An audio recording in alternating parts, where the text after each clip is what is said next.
What's up, guys? This is the Too Young Podcast. I'm your host, Cody, and today I'll be giving you the best mock draft you have ever seen, ladies and gentlemen. So sit back, relax, and get ready to be salty over my picks.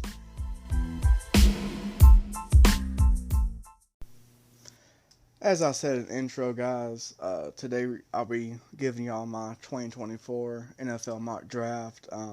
I think this shit is actually kind of spotless. No flaws, no nothing. But please feel free to leave some comments or some hot takes, if you will, in the comment section below on my picks.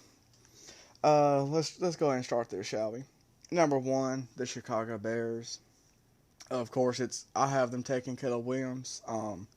This is probably the most non-shocking pick of all time. Yes, I did kind of shit on him in my last episode on the podcast, but however, even I know that this man's going number 1, and it's kind of unanimous at this point.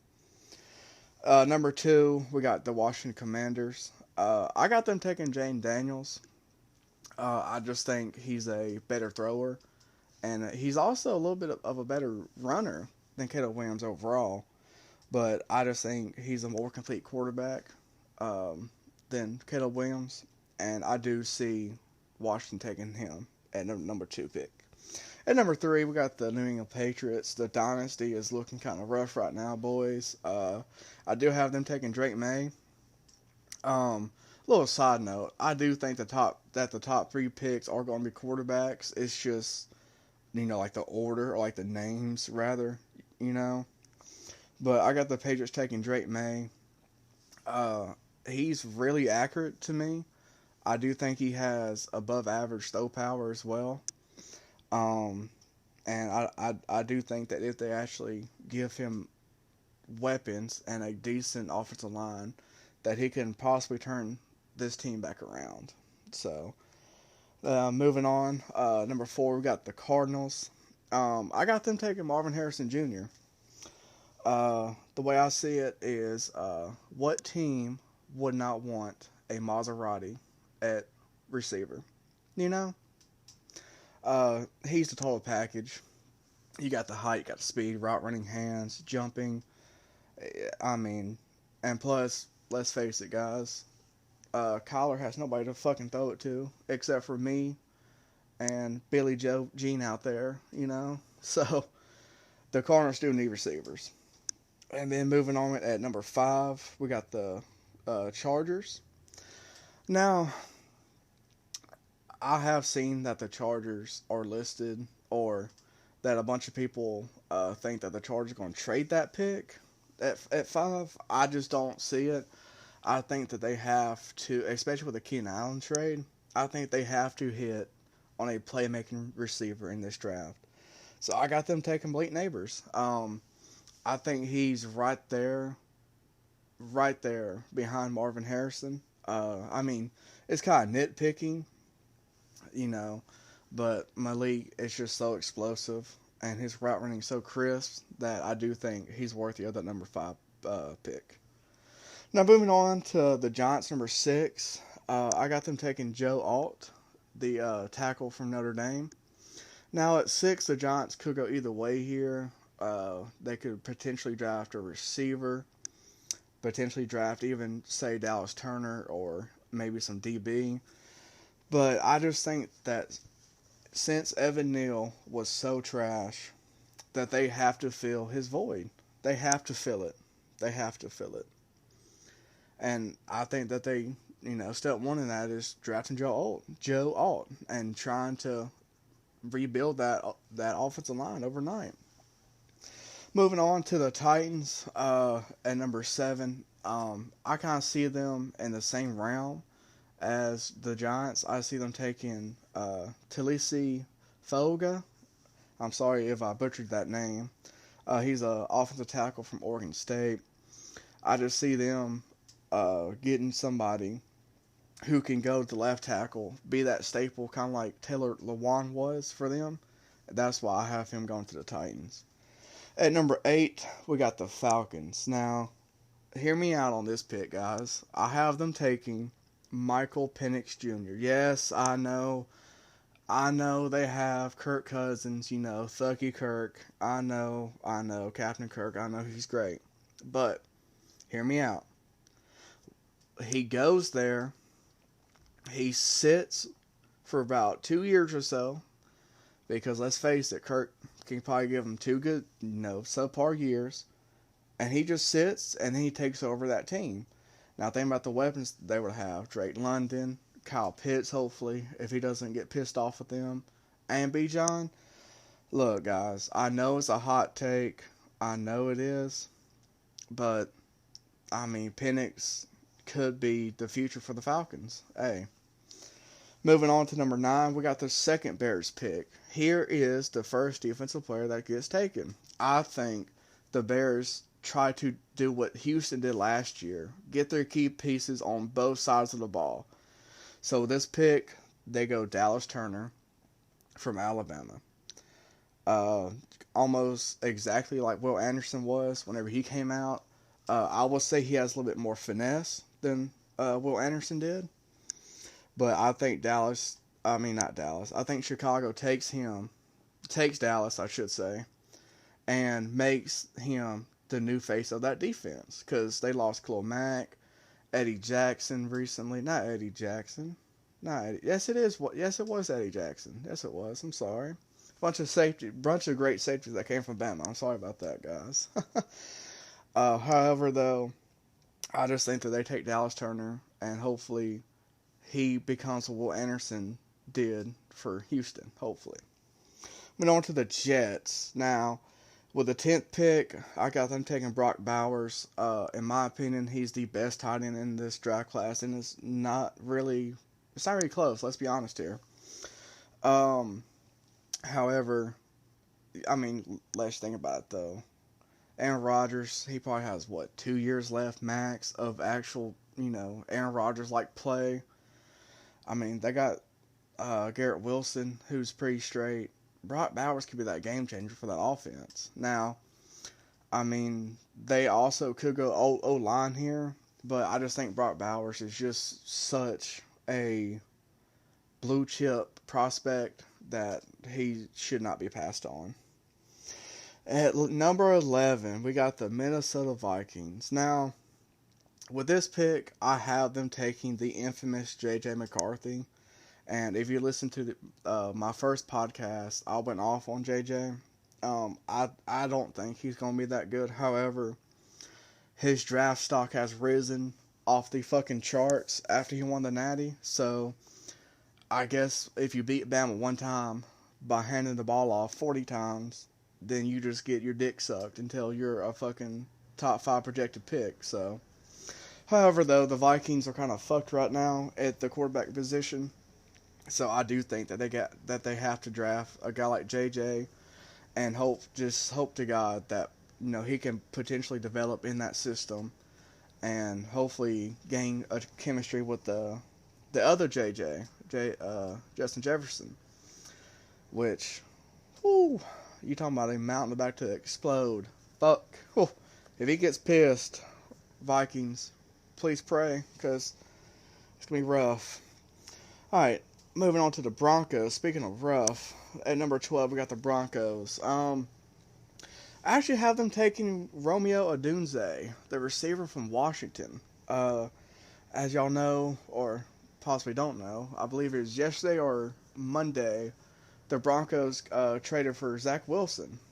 I mean, yeah, I guess that's better than having me out there at quarterback. But then again, I just think that the Broncos are just missing that explosive weapon. It should have been Courtland Sutton. It should have been Jerry Jeudy. Sadly, it just wasn't. Hopefully, Romeo can come in there and just go crazy for him. Now, at number 13, the Raiders. I got them picking, once again, I'm about to butcher this name, Alumia Farshuno, the tackle from Penn State. I got them picking him as their last tackle, Alex Leatherwood from Bama, sadly. He was, let's just face it, he was a bust. I believe he moved to guard actually now, but he's not even playing for the Raiders ever, or yeah, ever again probably. So, but I got them taking him to try and boost that offensive line.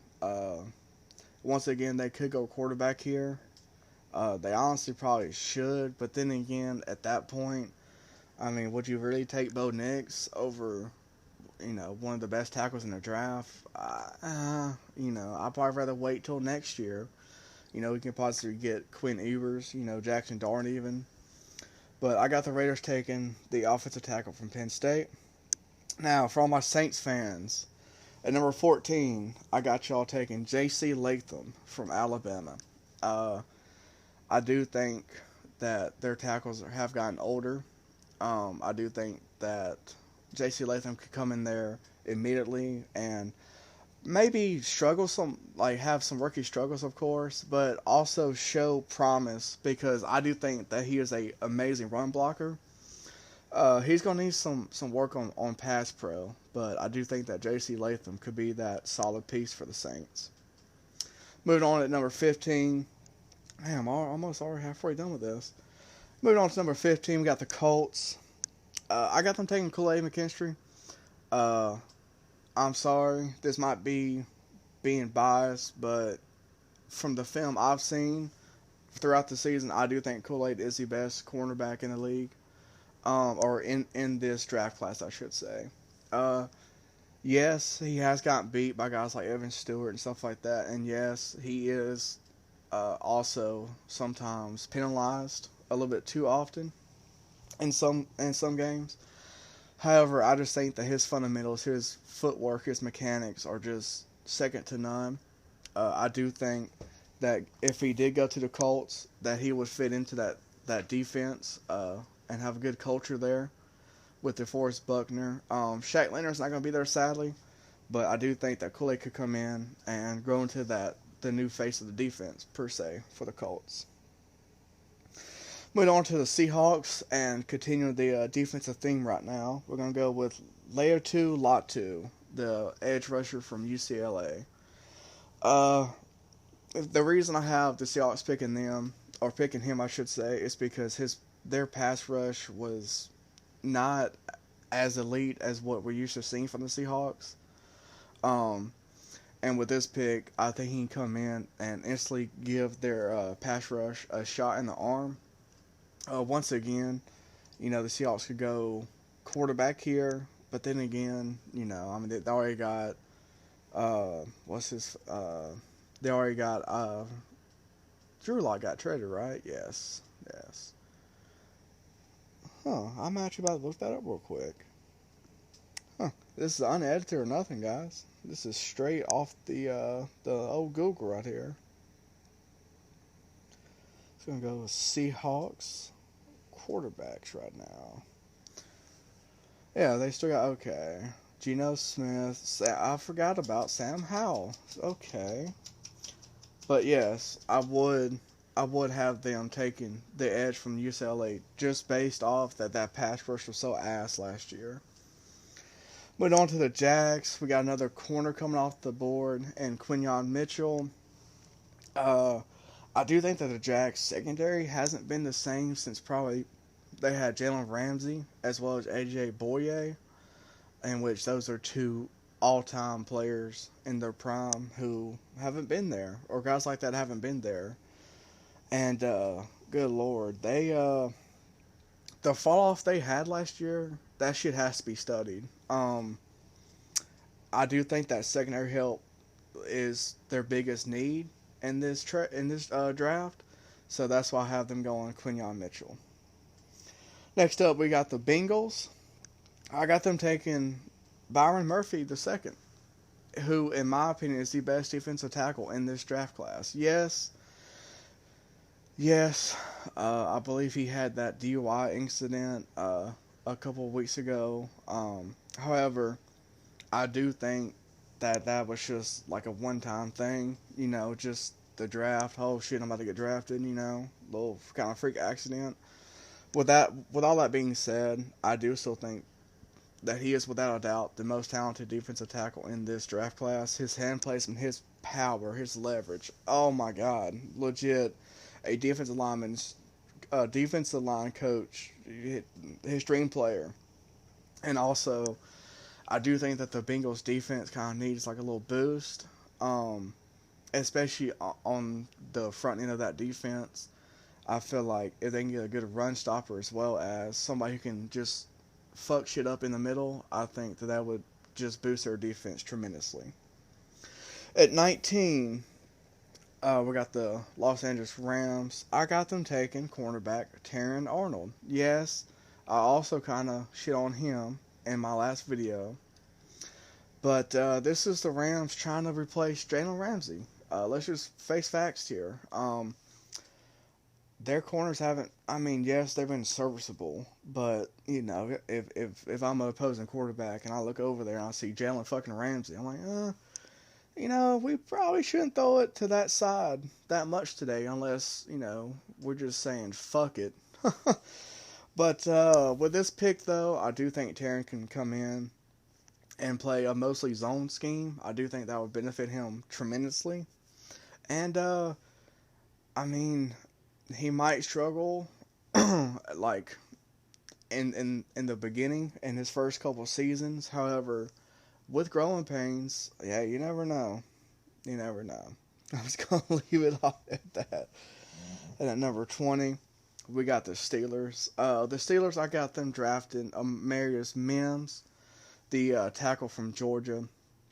I just think that they just need to bring in some protection for Russell Wilson or even Justin Fields. I would not be shocked if Justin Fields is the starter for the Steelers in 2025. I would not be surprised. But I think them bolstering up the offensive line is just what they need, though. And carrying that same theme, at 21 for the Dolphins, I have them taking Jackson Powers Johnson, the center from Oregon. Now, it's either him or I think his name is Sicarius Van Pret from Georgia, who, in my opinion, are the best two centers in this draft class. Jackson Powers, to me, he resembles Jason Kelsey, and he's more of an agile guy instead of a power guy. And I just think that them drafting a core piece for the offensive line to help Tua out is really, really needed right now. And at number 22 for the Eagles, I got them taking Nate Wiggins, a cornerback, I believe, from Clemson. This is their James Bradberry replacement. Let's be honest here. Bradberry couldn't tackle shit.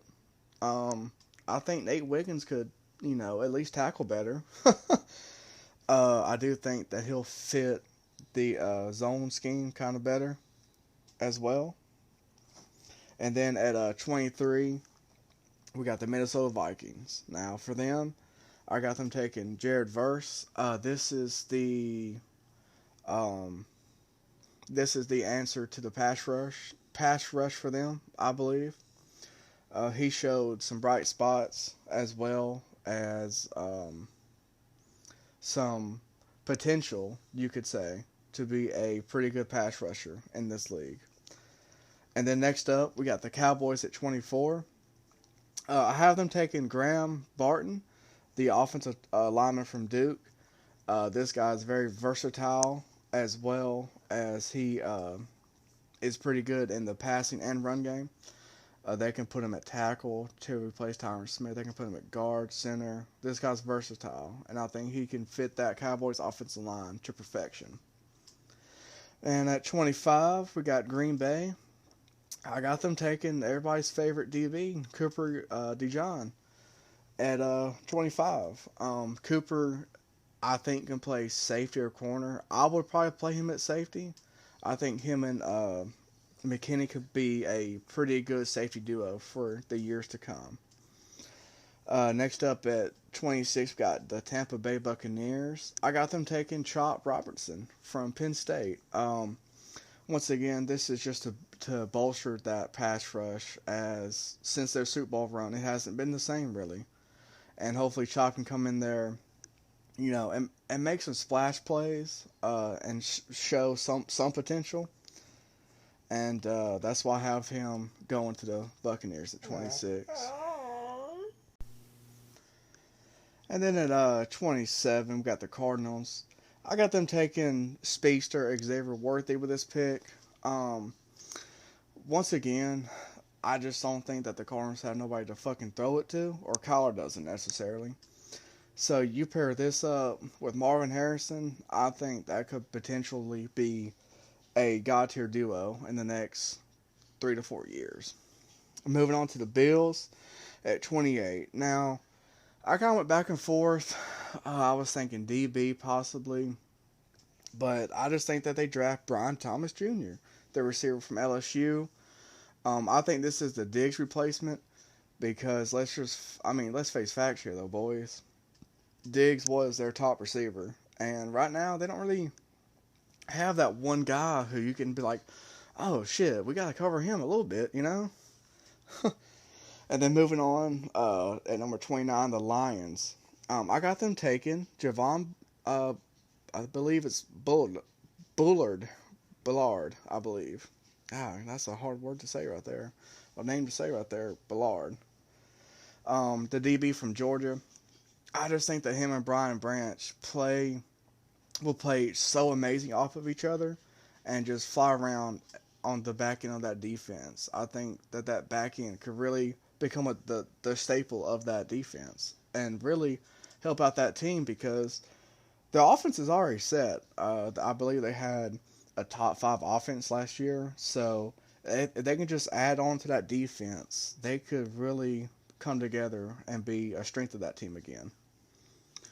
And moving on to number 30, we got Troy Fontenot, another offensive tackle for the Ravens, as I believe the right side of the offensive line really got kind of beat up on this year, and I believe that pick could really help them put a piece over there to grow and to develop into a serviceable lineman for the future. And at 31, with the 49ers, we continue the theme of drafting linemen. Jordan Morgan is another guy who I see can come in there, can learn from a guy like Trent Williams, can grow with the organization, can progress over time as well. And so that's why I got the 49ers picking Jordan Morgan. And then the last pick of the draft, we got the Chiefs at 32. I got them taking Ennis Rackshaw Jr., the cornerback from, I believe, Missouri. Snead left in free agency, and I think this is his replacement. Now, will he pan out as good as Snead? Only time will tell. But this has been my 2024 mock draft. Like I said, I think it's flawless. If I was a GM, I would land on picks. That's all I would say. Nah, I'm just out here talking shit. But for real though, that was my 2024 mock draft. Draft day tomorrow. Put down in the comments who's going number 1, and also drop down in the comments who you want your team to pick and why. Appreciate you for listening to the Too Young podcast. It's been your host Cody, and I'll see y'all boys on the next one. Bye.